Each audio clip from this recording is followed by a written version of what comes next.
हंति सिद्ध सूर्य उपाध्याय साधु सर्व अर्थ के प्रकाशी मांगलिक उपकारी है।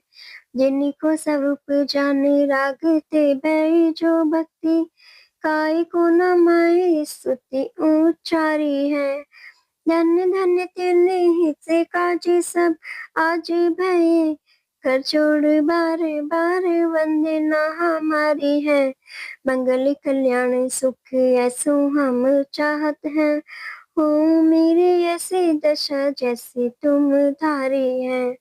हो मेरी ऐसी दशा जैसे तुम धारी है। हो मेरी ऐसी दशा जैसी तुम धारी है। जय जिनेन्द्र। हमारे YouTube चैनल जिनमार्ग में आपका स्वागत है। हमारा पद्म पुराण ग्रंथ चल रहा है। आप सब ध्यान से इसको सुनिएगा और स्वाध्याय का लाभ लीजिएगा। तब श्री रामचंद्र राजकुमार धनुष चढ़ाने को उद्यमी हुए और उठकर मत हाथी की तरह मनोहर गमन से चलते जगत को मोहते धनुष के निकट आए। वह धनुष राम के प्रभाव से ज्वाला रहित हो गया। जैसे सुंदर देवोपनीत रतन है वैसा सौम्य हो गया। जैसे गुरु के निकट शिष्य शांत हो जाए तब भी श्री रामचंद्र जी धनुष को हाथ में ले उसे चढ़ाकर खींचते रहे। तब महाप्रचंड शब्द हुआ, पृथ्वी कंपायमान हुई। जैसे मेघ गरजे वैसा शब्द धनुष का हुआ। मेघ को जान मोर नाचने लगे। सूर्य का तेज अग्नि के कण समान हो गया। यह धनुष देवोपनीत है। सो आकाश में धन्य धन्य शब्द हुए और पुष्पों की वर्षा हुई। देव नाचने लगे। तब राम महादयावान धनुष के शब्द से लोगों को भयभीत देख धनुष को उतारा। लोग डरे जैसे समुद्र में भंवर आ गए हों।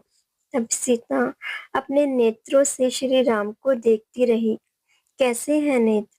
पवन समान चंचल, कमल समान कांति, काम समान तीक्ष्ण। सीता के रोम रोम पुलकित हुए। मन की वृत्ति रूपी भावमाला जो पहले देखते ही राम के गले में पहनाई। पुण्य लोकाचार के निमित्त हाथ में रत्नमाला लेकर श्री रामचंद्र जी के गले में पहनाई। लज्जा से नम्रीभूत हो गया मुख जिसका। जैसे जैन धर्म के निकट जीव दया ठहरे वैसे राम के निकट सीता आकर ठहरी। श्री राम अति सुंदर थे ही फिर भी सीता के समीप आने से और सुंदर दिखने लगे। इन दोनों के रूप का वर्णन देवों से भी नहीं कहा जाए। और लक्ष्मण दूसरा धनुष सागरावत समुद्र समान शब्द जिसका उसे चढ़ाकर खींचते रहे। सो पृथ्वी कंपित हुई।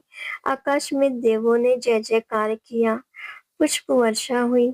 लक्ष्मण ने धनुष को चढ़ा खींचकर जब बाण पर दृष्टि डाली तब सब लोग डरे। सभी लोगों को भय सहित देख आप धनुष की प्रत्यंचा उतार महाविनय सहित राम के निकट आए। जैसे ज्ञान के पास वैराग्य आए। लक्ष्मण का ऐसा पराक्रम देख चंद्रगति का भेजा जो चंद्रवर्धन विद्याधर ने अति प्रसन्न होकर विद्याधरों के 18 राजपुत्रियों का लक्ष्मण से विवाह कराया। श्री राम लक्ष्मण दोनों धनुष लेकर महाविनयवान दोनों भाई पिता के पास आए और सीता भी आई। और जितने विद्याधर आए थे वह सब राम लक्ष्मण का प्रताप देख चंद्रवर्धन के साथ रत्नपुर गए। वहां जाकर राजा चंद्रगति विद्याधर को सभी वृत्तांत कहा। यह सुनकर चिंता करने लगा और स्वयंवर मंडप में राम के भाई भरत भी आए थे। वह मन में सोचने लगे कि मेरा और राम लक्ष्मण का कुल एक, पिता एक, फिर भी इनके जैसा अद्भुत पराक्रम मेरा नहीं। यह महापुण्यशाली है। इनके जैसा पुण्य मैंने नहीं किया। यह सीता साक्षात लक्ष्मी, कमल के भीतर दल समान है वर्ण उसका। राम समान पुण्याधिकारी की ही रानी है।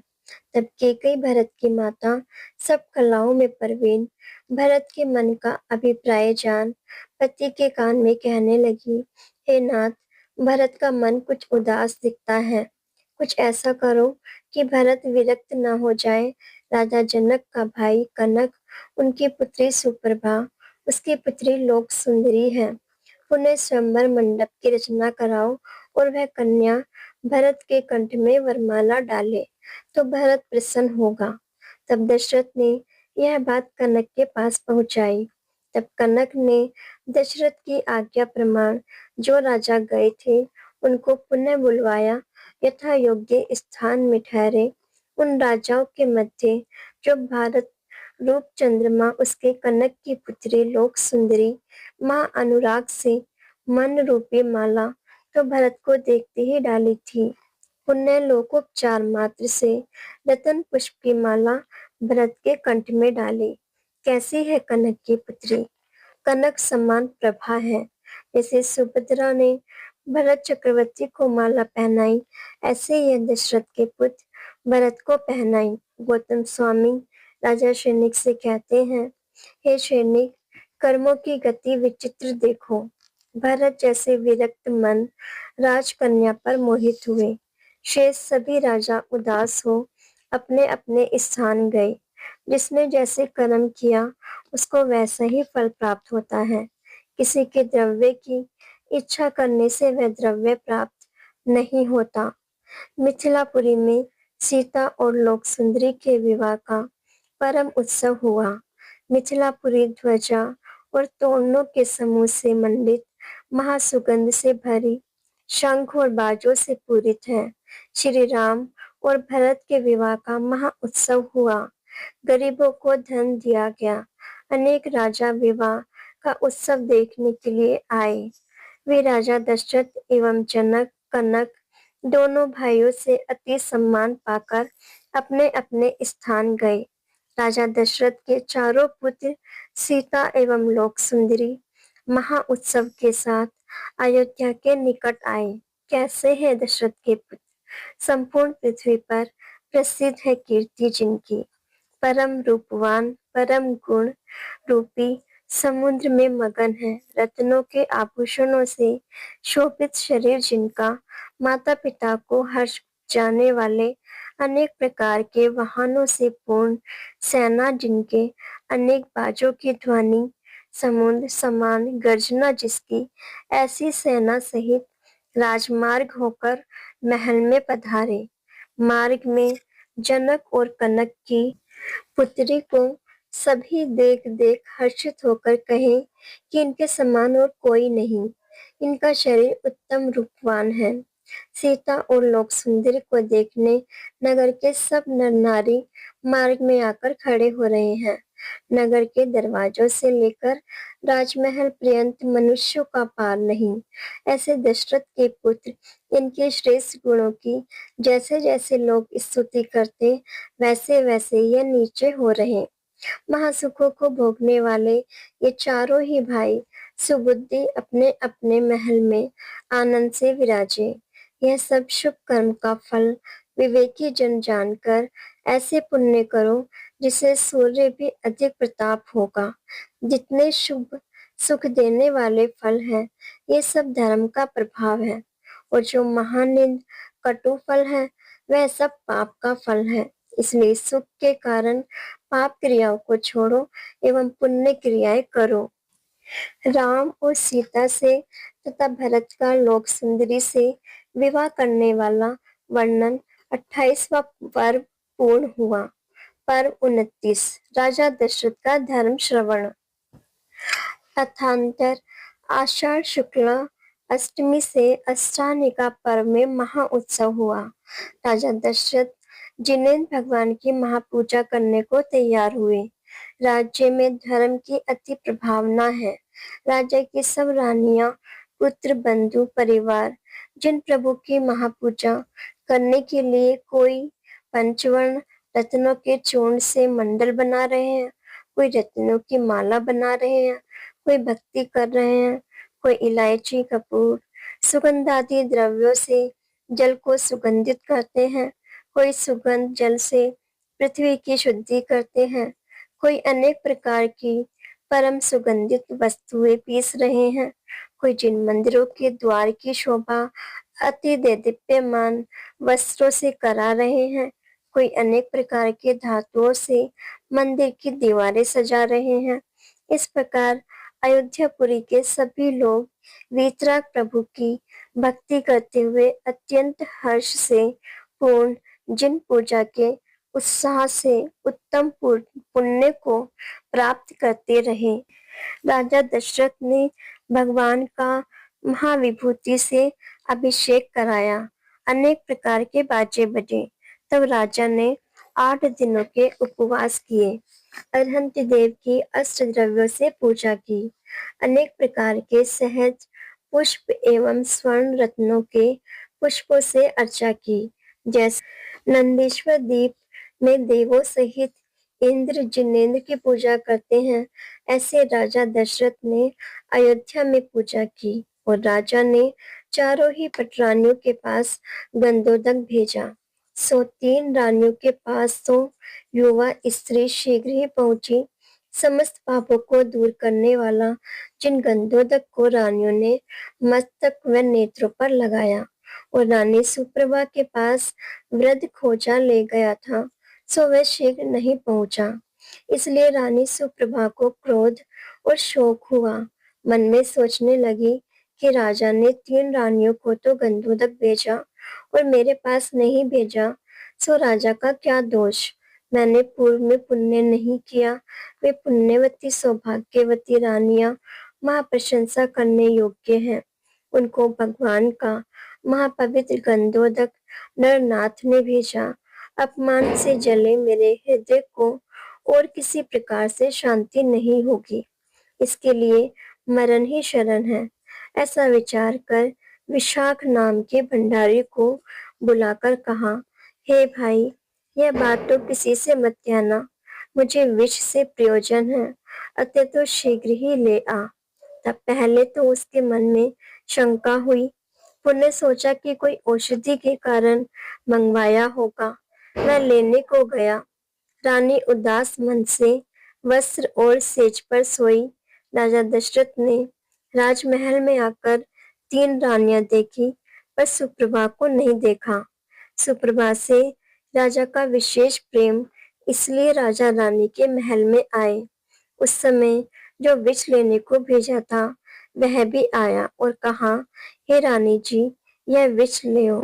यह शब्द राजा ने सुना, तब उसके हाथ में से विष ले लिया। आप रानी की सेज पर बैठ गए। तब रानी सेज से उतरकर नीचे बैठी। तब राजा ने आग्रह कर सेज पर बैठाई और कहने लगी, हे प्रिय, ऐसा क्रोध क्यों किया? जो मरना चाहती हो। सब वस्तुओं में जीवन प्रिय है और सब दुखों में मरण का सबसे बड़ा दुख है। ऐसा तुम्हें क्या दुख है जो तुमने विष मंगाया? आप मेरे हृदय की प्रिय हैं। जिसने तुम्हें सताया हो उसे मैं शीघ्र ही दंड दूं। हे सुंदर मुखी, आप जिनेन्द्र का सिद्धांत जानती हैं। सो विष तथा शस्त्रादि से मरते हैं, वे दुर्गति में जन्म लेते हैं। ऐसी बुद्धि तुम्हें क्रोध से उत्पन्न हुई। उस क्रोध को धिक्कार है। यह क्रोध में अंधकार रूप है। अब आप प्रसन्न हो। जो पतिव्रता रानियां हैं, उनको जब तक प्रीतम के अनुराग भरे वचन नहीं सुने, तब तक ही क्रोध का आवेश रहता है। तब सुप्रभा ने कहा, हे नाथ, आप पर क्रोध क्यों? परंतु मुझे ऐसा दुख हुआ है जो मरण बिना शांति नहीं। तब राजा ने कहा, हे रानी, आपको क्या दुख हुआ? तब रानी ने कहा, हे स्वामिन, भगवान का गंधोदक सभी रानियों के पास भेजा, परंतु मेरे पास नहीं भेजा। सो मेरे में क्या कमी देखी? अभी तक आपने मेरा कभी अनादर नहीं किया, अब मेरा क्यों अनादर किया? यह बात राजा से रानी कह रही थी। उसी समय वृद्ध खोजा गंधोदक लेकर आया और कहा, हे रानी जी, ये भगवान का गंधोदक नरनाथ ने आपके पास भेजा है, सो ले।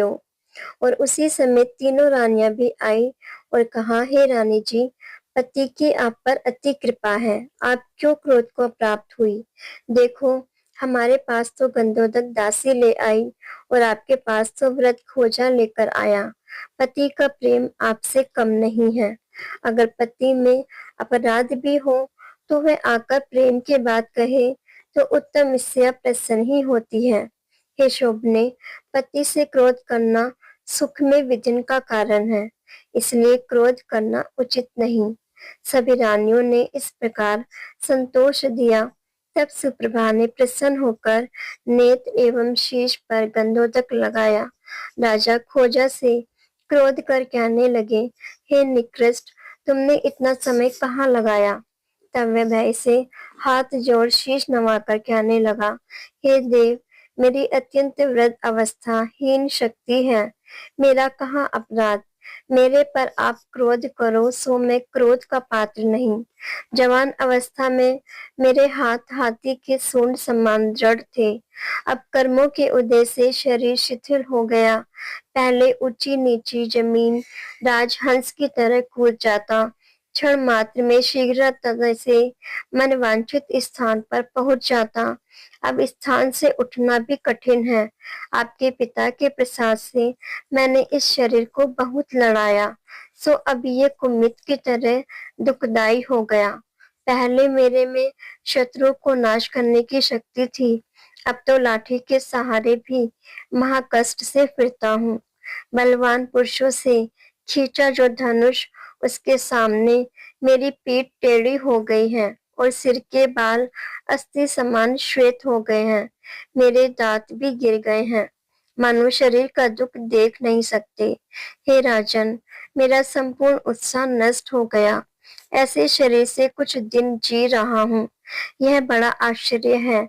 बुढ़ापा से ये शरीर मेरा जर्जर हो गया, मानो सुबह शाम नष्ट हो जाएगा। मुझे मेरे शरीर की भी सुध बुध नहीं, तो और सुध बुध कहाँ से होगी? पहले मेरी इंद्रियां तेज थी, अब तो नाम मात्र रह गई है।